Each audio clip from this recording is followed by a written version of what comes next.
Now guys, I cannot tell you enough, you need to get in contact with me. Don't be a stranger. I get texts, calls, emails all the time from investors just like you looking to invest in Myrtle Beach oceanfront condos. They have all kinds of questions. They don't know where to start.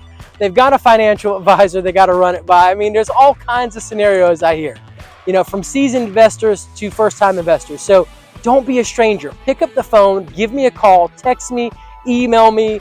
Just don't get the process rolling. That way, at least your questions get answered and I can get you over a handful of the hurdles. I would guess that many times investors are, held back by, by fear. They have lots of concerns. Well, a simple conversation can move you over a lot of those hurdles and possibly expose you to how fast you could be the owner of a Myrtle Beach oceanfront condo and be invested in our market and seeing those profits come in. So don't let a simple conversation hold you back. I don't care if you're 1 month, 3 months, 6 months, a year out, get in contact with me. Let's get a relationship established. That way that you can stay in the know and you've got a person right here in our market to help you invest, even if it's your first time. So let's hop into what you don't want to do, the don'ts. You got 7 of those too, guys. The first is you don't ever want to overlook due diligence. You don't ever want to overlook your due diligence. Now, you don't want to skip inspections. Obviously, you never want to skip property inspections because this can lead to unforeseen issues and costly repairs. However, I'll throw a caveat out here, guys. When you're in a competitive situation, those terms can be really, really strong for helping you to win that deal. So I have had clients that will skip their due diligence period and not do any inspections when they're competing with other offers for the same property. And that might be something that you want to consider in a competitive situation. Additionally, you don't want to ignore the market research. It might sound simple, but it's very easy when you really want something bad to just put those rose-colored glasses on and not really look at the hard statistics and the numbers, and instead just go for it. But that's not a smart strategy. You don't ever want to invest without understanding the local market dynamics and trends. I'm going to go a long way in helping you understand those so that way you don't have to conduct a ton of thorough research. Stay tuned, because in the rest of the video, if there are any upcoming major projects planned for the resort, you want to time that by so that way you are on the tail end, if not beyond, all the major projects that the resort is planned to do. All right, the number 2 don't is you do not want to underestimate cost. Now, there are hidden expenses. You don't ignore potential hidden costs, such as special assessments by the HOA, property taxes, and increased insurance premiums. Now, we're going to be covering a lot of that in the numbers as we go throughout the process, talking about special assessments. I'll be getting generally I get the meeting minutes. I'll also get copies of the HOA budget and send that over to you. We can check out and see if there are any special assessments on the property, and in the meeting minutes, if there are any upcoming major projects planned for the resort. You want to time that by so that way you are on the tail end, if not beyond, all the major projects that the resort is planned to do. For example, over at the Beach Cove Resort, I helped a client purchase an oceanfront condo, and it was towards the tail end of all the major projects happening there. So because he got in at the end of things, now he doesn't have to expect a ton of special assessments which will eat into his profits in the upcoming years. So, basically he can coast most likely for the next 10 to 15 years without any major special assessments due to major projects and repairs. You also don't want to underestimate maintenance costs, guys. Understanding maintenance costs can impact your overall profitability. You want to have a good grasp on things. For example, you can get 3 different quotes from 3 different HVAC companies. One says $6,000, one says $8,000, and another says $10,000. So you really want to have a firm grasp on what your maintenance costs are going to be, and you want to factor in a realistic maintenance cost when you're planning. Super important, because if you don't and you get stuck holding the bag, obviously you've underestimated things, and that can really eat into your profits. Stay tuned, because in the rest of the video, with oceanfront condos, they are very much zoned to allow for both short-term and long-term rentals, so you won't have any issues there. It's been that way for years and years and years. The number 3 don't is neglect legal and regulatory considerations. you want to make sure that you check into those rental restrictions. Now, you want to ensure that you're aware of any rental restrictions imposed by the HOA or local regulations. Now, that's going to be covered in the South Carolina Residential Property Condition Disclosure Statement that I'm going to provide to you during the process. We're going to go over that and make sure there's no issues. With oceanfront condos, they are very much zoned to allow for both short-term and long-term rentals, so you won't have any issues there. It's been that way for years and years and years. However, it is good to make sure that we verify those things. Compliance issues also could be another thing that you want to not neglect. You don't want to assume that properties are compliant with local zoning and rental laws. You always want to verify. We can get in contact with the HOA or the property management company just to get that double confirmation for you. Stay tuned, because in the rest of the video, well, those 2 years that you took a loss, you want to make sure you have reserves. There are market downturns, and you do not want to be caught with no reserves if the market takes a downturn. All right, guys, so the number 4 don't is you do not want to over leverage. High debt. You want to avoid taking on too much debt, which can put a strain on your finances, especially during those off-season months or market downturns. You want to make sure, in my opinion, that you have a nice, healthy reserve built up, because let's say that you own this unit for 7 years, and 3 of those years you make out great. 2 of those years are just average. And then 2 of those years, maybe you take a loss, but overall you did very well in that investment with that oceanfront condo. Well, those 2 years that you took a loss, you want to make sure you have reserves. There are market downturns, and you do not want to be caught with no reserves if the market takes a downturn. Additionally, you want to make sure you do not have insufficient reserves. You want a realistic calculation of the reserves that you have. Now, you want to ensure that you have adequate reserves to cover mortgage payments and other expenses during lean periods. Again, when things get tight, you want to make sure that you've built up a robust book of business.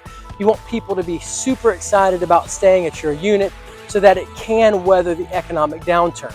You want to go that extra mile to provide vacation packages and all those personal touches, so that when things do get tight, people have had such an excellent experience at your unit that they cut in their budget elsewhere but keep their vacation. Now, additionally, you want to make sure, again, that you have adequate reserves, because if things get too lean, you want to have some kind of surplus that you can stock into, that you can grab from and pull from in case you have some of those down years. It is just simply a smart financial move.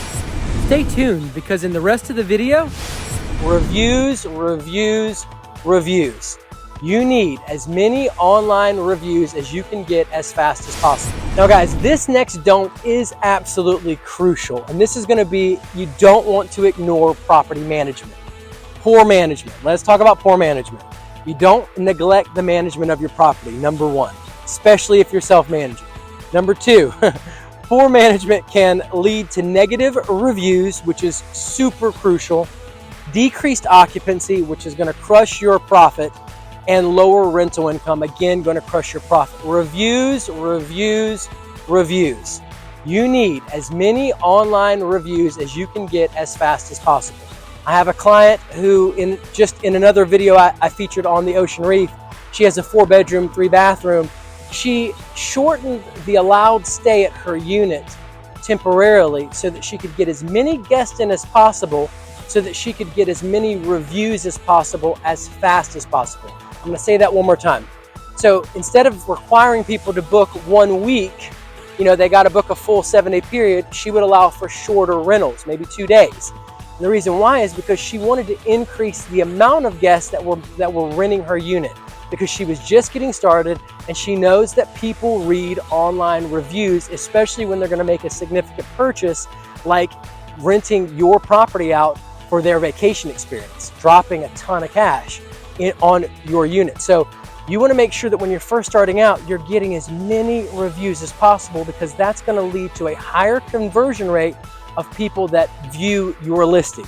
So it's super huge, and poor management is going to crush that. Additionally, I always advise all of my clients to self-manage. It is just smart. It's 3% on Airbnb. You're not paying out 10, 20, 30, 40%. in some cases even 60%, to a property manager who could be overmanaged, overloaded with lots of listings that they're managing. So, and you honestly just don't know how well they are marketing your property and the job that they're doing, providing excellent customer service to your guests. So I say keep it in your hands. It is not very time consuming, in my opinion. There is a little bit of startup work, when you're managing it yourself, getting things rolling. But once those systems are in place, you're pretty much just leveraging technology, making a few phone calls, and providing an excellent customer experience for your guests. Now, one quick caveat to self-management is do-it-yourself overload. This is something that you don't want to do. And again, it falls under ignoring property management. While self-managing can save you money, obviously a substantial amount of money, and in my opinion, it is the only way to go when owning an oceanfront condo. It can be time-consuming and challenging without the proper tools and systems in place. Again, that parlays right into what I said. It's going to take some time to get your systems rolling. You have to get your cleaning person synced to your calendar. You can get some dynamic pricing software like Price Labs. There's a handful of things. You got to get established on the Airbnb platform, build some listings, get the right photos. There's things to do. But once those things are in place, guys, you're literally just leveraging technology. It's that simple. And if you have any issues and need something fixed, you're picking up the phone, you're calling your home warranty company. It's that simple. It's that easy, guys. So you don't want to do it yourself overload, of course. If you're noticing that it's super taxing you, you're not getting anywhere, you definitely need to pick up the phone and call me so I can help you out a little bit and get you pointed in the right direction. But you don't want to turn it into something that it is super time consuming. This is simple and easy. It does not have to be tiresome and burdensome and a tax on your time.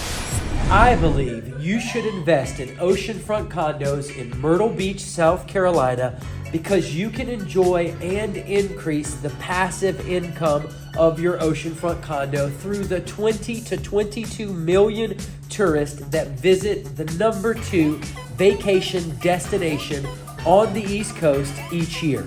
Not only can you enjoy the equity paid for by visiting tourists, but you can also anticipate the over 100% appreciation experience at many of the oceanfront resorts in our market during the recent decade. I believe you should invest in oceanfront condos in Myrtle Beach, South Carolina, because you can depreciate them, reducing your overall tax burden, keeping more money for you and your loved ones, and ensuring unnecessary taxes aren't paid. Now, your number 6 don't is you do not want to forget about insurance. You don't want to underinsure, guys.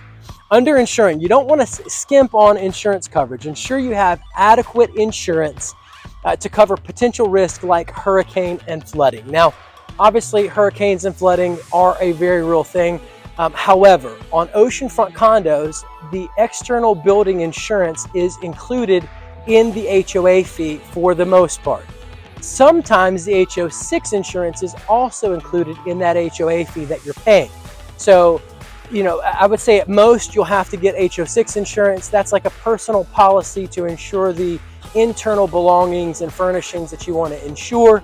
But the external part of the building, as far as flooding and hurricanes, that's going to be covered by your HOA for the most part, in my experience. Now, you don't want to ignore HOA insurance. You want to understand what the HOA insurance covers and what you need to insure separately, which is what I've just covered with you. HO6 insurance is sometimes included, but for the most part, you're probably going to be purchasing that policy yourself. I believe you should invest in oceanfront condos in Myrtle Beach, South Carolina, because this is the fastest growing area out of the 150 most populated areas in the entire United States for the last 3 years in a row, according to U.S. News and World Report.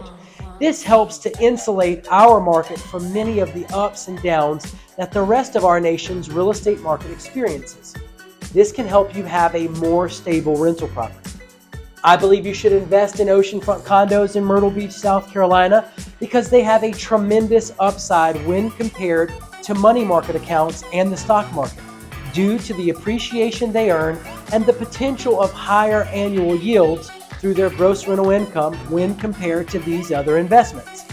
Money market accounts and the stock market don't have the upside of added appreciation. I believe you should invest in oceanfront condos in Myrtle Beach, South Carolina, because while our prices have risen and have held their value, we're also much cheaper than other places like Florida.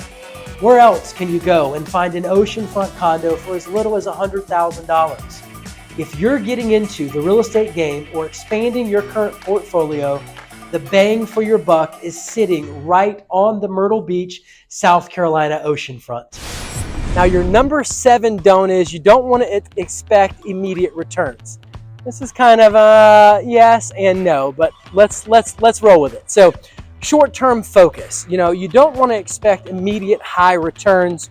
Real estate investing is often a long-term endeavor requiring patience and strategic planning. Yes, I agree with that statement. However, in oceanfront condos, you're going to get the historical data on how the unit did last year for the most part. Like, you'll know it made $73,000. People are, 99% of the time going to rent the unit, maybe 99.9% of the time, they're going to rent the unit again next year. So you can expect immediate returns. Now, will you get better over time? Can you increase the occupancy? Absolutely.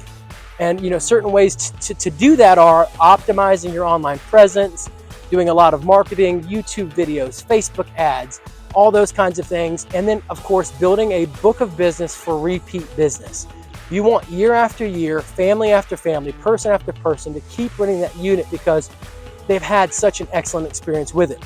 So not only will you attract a new guest each year, but if you have a repeat book of business, then that's going to build up and increase that occupancy over time, maximizing your gross rental income and ultimately your profit. So you can expect immediate returns with oceanfront condos, and simultaneously, I would expect that your unit would do better and better year after year, provided that you optimized your unit, that you updated it, and that you gave your guests a phenomenal experience.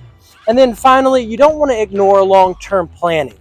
Now, you want to develop a long-term strategy for your investment, including plans for property improvements, refinancing, and potential exit strategies. Now, let's kind of break that down for a second. Improvements. Yes, you need LVP flooring. You need a modern look.